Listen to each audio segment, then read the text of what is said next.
Bu videomiz shu zavisimizga bag'ishlangan. Bu degani masalan alkogolizm, demak alkogolga bog'lanib qoladi, narkomaniya, narkotikga bog'lanib qoladi.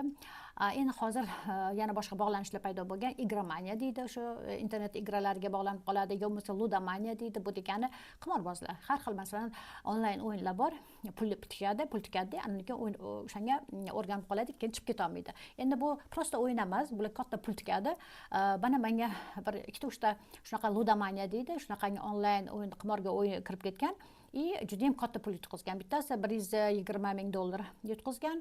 Shu ota-onasi keldi, uy joyimizni sotganda ham dedi, buni uncha pul yig'a olmadik dedi. Yo'q dedi, shuncha dedi, ko'rib o'tiribdi bizani qiynalganimizni dedi, yana igra kiryapti. Yana dedi, o'ynab qolsa yana yutqazadi dedi. Ikkinchisi u dedi $160,000 yutqazgan. Xotin urib ketib qolgan, onasi yig'lab keldi-da, qarab o'tiribman, qo'ldan anaqa ham olib qo'ygan, telefonni ham olib qo'ydik dedi. Yo'q dedi, baribir shu ilojini qilsa dedi, shu telefonni qidiradi dedi, igraga kirsa dedi. Keyin o'sha bilan ishlagandim, qarab o'tirdim. Buni mana sabablari bor. Bu sababi men juda ham dedi kirib ketdim, bo'ldi, o'shanda men chiqib keta olmayman deydi. Alkogolizmda, mana alkogolizmda 7-8 yil men alkogolik bilan ishlaganman. Unda endi takoy ximический зависимость bo'ladi. Ular masalan уже ichib, keyin ertalab turganda unda shunaqangi зависимость-da o'sha mayli 50 gram bo'lsa ham menga qo'yib berishsin deydi. Chunki titrab qoladi qo'llari, unda shunaqangi ximический зависимость bo'ladi. Narkomaniyada ular ham o'sha bir marta dozasini demak probit qilgandan keyin yana o'sha xumor tutadi deydi. Sababi narkomaniyada uni sababi bu 7 ta chakra energiya oladigan manbalar hammasi bekiladi. Boshqa energiya kelmagandan keyin u faqat dozani kutib o'tiradi.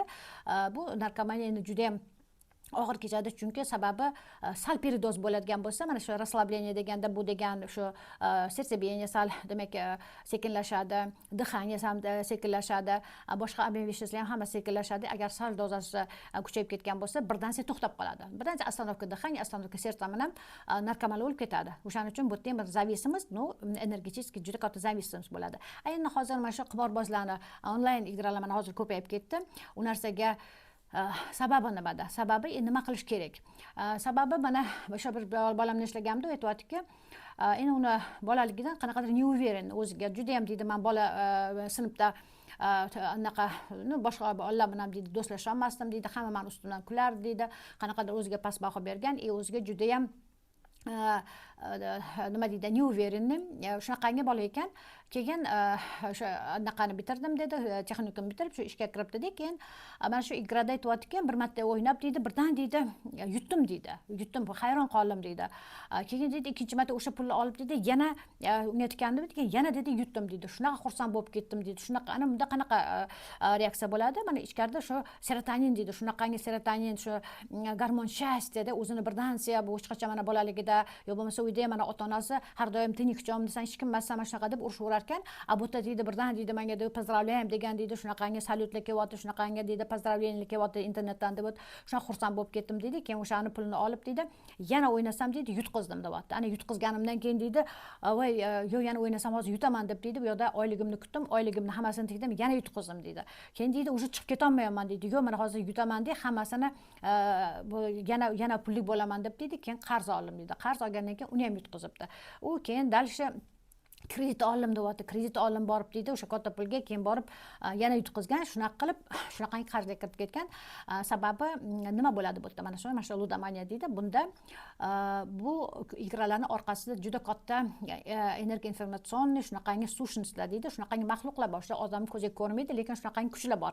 Ana bular bitta odam afsuslandi, ikkinchi odam afsuslandi. Ana shunaqangi internetda o'tda mingtalab odam o'tiradi. Ana shularning afsuslanishi bilan juda ham energiya oladigan, juda ham katta kuchga kirgan shunaqangi maxluqlar, shunaqangi kuchlar bo'ladi, сущностlar deydi. Ana ular qo'yib yubormaydi. Har doim birinchi marta o'sha o'ziga kirit olish uchun, даже o'sha nima deydi, anaqalarda ham hamma shu qimorboz o'yinlarda ham birinchi yutishga berishadi, imkoniyat berishadi. Imkoniyat bo'lib bir marta, ikki marta yutgandan keyin qiziqib ketadi, ana undan keyin yutqizib, ana o'sha yerda o'zini qulga aylantiradi. O'shaning uchun bu yerda чисто energetik ketadi, shunaqangi зависимость, undan chiqib ketish juda ham qiyin. Lekin mana ko'p spetsialistlar aytayotdiki, masalan, alkogolni mana endi davolasa bo'ladi. Men qancha ishlaganman, juda ham ko'p davolanib ketgan. Narkomanlar bilan ishlash juda ham qiyin.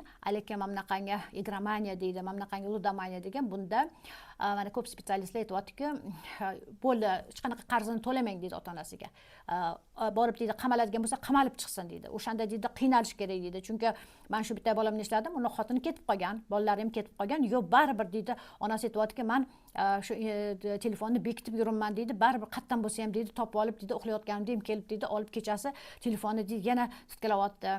Nima qilish kerak? Bu narkomandan 5 battarki deyapti. Da bu yerda чисто энергетический зависимость bo'ladi и o'sha yerdagi suvshinchida hech qachon qo'yib yubormaydi. O'shaning uchun darosdan ham o'tiradigan bo'lsa o'tirib chiqsin deb shunaqangi qarorga kelgan ko'p spetsialist ishlaganda. Menga endi bu bola so'z berdi, boshqa kirmayman debdi, lekin baribir o'sha aytyaptiki, yo'q, men o'sha risk deydi, yana bitta pul tikib deydi, kirib birdansa yutsam, chunki mumkin yutsa bo'ladi, hammasini olib to'layveraman deydi, lekin bu juda noto'g'ri narsa, chunki u yerda suvshinchda uni yutishiga qiziq emasmi, uni xafa bo'lishiga, mana bunaqangi afsuslanish bilan o'sha oziqlanadigan shunaqangi katta kuchlar bor. Endi buni davosi qanaqa davolasa bo'ladi? Buni xuddi shunaqangi mana psixoterapiyada o'sha manbani topish kerak. Mana manbani topish kerak. Endi juda katta manba bu uzoq ishlanadi, lekin juda yaxshi manba. Masalan, tepadan kelayotgan oqimlar bor. Mana ijod oqimida juda katta quvonch bo'ladi. Bilim oqimida ham juda katta quvonch, juda katta energiya keladi.